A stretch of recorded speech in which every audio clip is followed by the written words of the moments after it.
everybody. It's a great pleasure to begin our day of discussion on big medical data. I'm Michael Bernhardt from the Law School, for those who I do not know. And thank you very much for coming in. And it's 9 o'clock, and hence we should begin with first our Dean, Professor Ron Harris. Ron is a legal historian, but every now and then he has to learn new things about big medical data. Yeah, as an historian, I never encounter big data. We search for tiny pieces of data and have to search for them for many years. And so I'm honored and delighted to open this one-day workshop.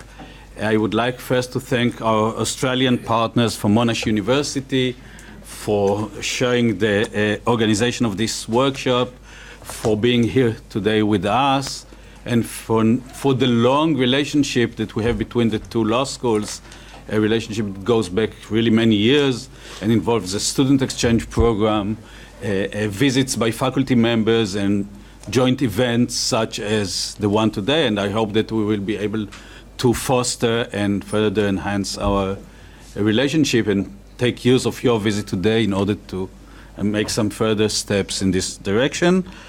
Secondly, I'm really delighted to have the opportunity to open such a conference, because it is representative of the kind of research and academic activity line that is being led over the last few years by Professor Michael Bernhardt and Professor Shai Lavi. They are in the front line of trying to connect the law school and the social sciences and the humanities with the hardcore sciences in this university. This is a real due endeavor, something that had to happen a long time ago. There are obvious obstacles on the way, but I think that both Michael and Shai show us how can we do it better, how can we create the bridges between law and life sciences, exact sciences, engineering, the medical school, etc. And the medical data, the big medical data workshop is a good way of demonstrating this. First of all, obviously, the scientists need lawyers and philosophers and policymakers when they deal with the big data, because this involves a variety of issues that will be shaped when you will be setting the agenda in a few moments. And there are very significant questions to be asked by those scientists, and often questions that lawyers or academic lawyers are interested in the first place and build into their own research agenda. And secondly, I think because big medical data can be used by lawyers for empirical studies on topics that lawyers are interested in. There is a significant empirical turn in legal studies over the last decade, and within this turn into empirics in law, big data was relatively neglected. Lawyers were doing experiments and other stuff which they found easier to do for a variety of reasons. The process and analysis of big data is something that lawyers are only now beginning to do, and I think that we already see the dividends and the benefits of doing this for some of the big questions in legal scholarship and legal research. So in both of these respects, I think that the workshop is doing an excellent job. I would conclude just by thanking all those involved, visitors from Monash, Shai Lavi, and the Edmond J. Safra Center for Ethics for serving as a platform for this. I would like to thank Shai for directing the center for the last 4.5 years.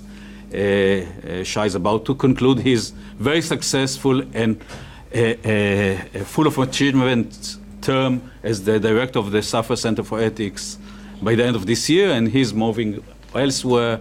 Maybe he'll say something about this. I'm sure that he'll be as successful at the Van Leer Institute as he was here at the Safra Center for Ethics. So I would like to thank Shai and all of the staff of the Safra Center for Ethics, and obviously I would like to thank the Safra, Edmond J. Safra Foundation for supporting the center. I would like to thank Michael Bernhardt for leading the workshop, for organizing it, and for being actively involved in it. I would like to thank the Vice President for Research of Tel Aviv University, Professor Yoav Henis, for seeing the potential in this. assisting us in supporting this activity and similar activities in the law school, and the Australian Friends of Tel Aviv University, who also played part in funding this and allowing us this very interesting day, which I'm sure will be only a first step in a research agenda that will be followed by many around the table here. Thanks very much. Thank you, Ron. And Professor Shai, Lavi. Good morning, everyone. It's a pleasure to be here with you. Big medical data, big promises, perhaps also big challenges. I think the word big, the adjective big, is a little bit misleading because it signals that what we're facing here is a question of quantity. People would likely to say quantity that becomes a question also of quality, but I think that as we all know, quantity doesn't make quality on its own. This is something that Aristotle has already pointed out in the Nicomachean Ethics. There's a qualitative difference when we face big medical data. It's a new way of thinking of problems. It's a new way of viewing information. It opens new ways of using information for the benefit and betterment of society, especially in the medical sciences. I think it's also true, and this is something that Ron mentioned, that this question of big data also bridges the disciplines, not only in the sense of this conference on medical data, but the question of big data is there everywhere, even for historians, and Ron knows this better than I do. He started by saying that historians collect bits and pieces of information, but your own work suggests also that there is a question of big data. Digital humanities now is also in the front of academic research in the humanities. It's about looking at new patterns, new sciences, and similarly, when it comes closer to my own interest in ethics, big data doesn't simply magnify ethical challenges that we were facing in the past, but it transforms the kind of ethical questions that we are dealing with. It's probably not simply returning to old questions of privacy and informed consent on the individual level. When we move to big data, these questions transform, and I look forward also to hearing more about this. This ties very nicely into the kind of interest that we've been studying at the Edmond J. Safra Center in the past 4.5 years. Our theme, our general theme, has been science, ethics, and democracy. But unlike some other bioethical centers, the endeavor here is to go deep, that is to try and see how it's not simply that new technologies and new sciences raises new ethical questions, but also that they transform the way we think about ethics. And I think big medical data is a good case in point. I'd like to conclude these brief remarks by thanking the organizer of this conference and together with our friends at Monash University and the team here at the Edmond J. Safra Center for Ethics, Dr. Chagai Boaz and Sharon Vered Sheked, also the Dean and the Vice President, obviously, for being here with us this morning.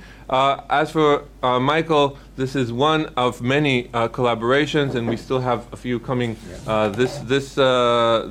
these coming months. I look forward to a very fruitful and inspiring discussion. Thank you. Thank you, Shai. It's a pleasure also to have with us the Vice President of the University of Research, Professor Yoav Henis. Yoav, please.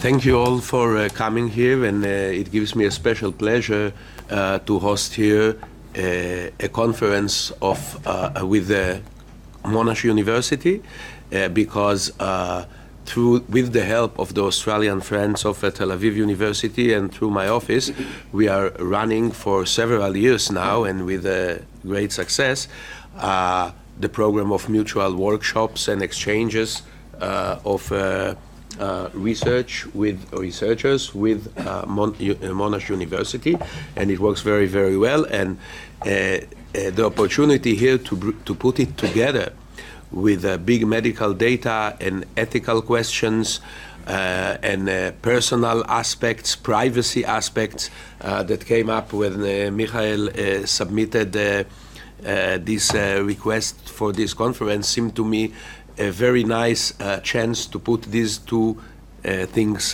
together for the benefit of all. And in general, big data, and especially big medical data, indeed are a place and a subject where many disciplines converge, because you need here computer science, algorithms, how to analyze data, and this combines it with medicine, biology, and all the privacy and ethics questions. So it's really a crossroads for many, many disciplines, and to see them all, how they all come together here, gives me great pleasure, because this is also one of the advantages, I think, of Tel Aviv University, that we do have all of these disciplines right here on campus. Let us say at spitting distance from each other. Okay? So I'm not a lawyer, so I'm going to talk much shorter. They don't teach us in biology to speak long. And I would just like to conclude with one or two jokes, because this is that should be relevant for the moment. So when we talk about big data in medicine, so they are collected from Maccabi and in other places where people come to the doctor and they get their exams, and that this is what generates all these databases. So there is this one retiree, and quite an old guy that comes to Kupat Cholim, let us say to Maccabi. Yeah, they meet there like almost every day. I mean, there's a group of elderly people, and they all come and they sit until they get to the doctor, and they talk, and you know. And then this guy doesn't come for a week, and he comes then after this 1 week, and they say, "Oh, where have you been?" He said, "Well, I'm sorry, I couldn't come. I was sick." So, That's true. so okay. So without further ado, Michael. Thank you very much, Yoav. Actually, we have two speakers who called in this morning from later on in the day and said that they are sick, so well, there are lots of doctors here, but they prefer to stay anyway. Thank you very much, guys. I understand some of you have other duties, so we appreciate it. And if you can pop in, it will be. I wish you all a very successful conference, and I wish I could stay longer, but I have some other things on my plate. So. See you. Bye.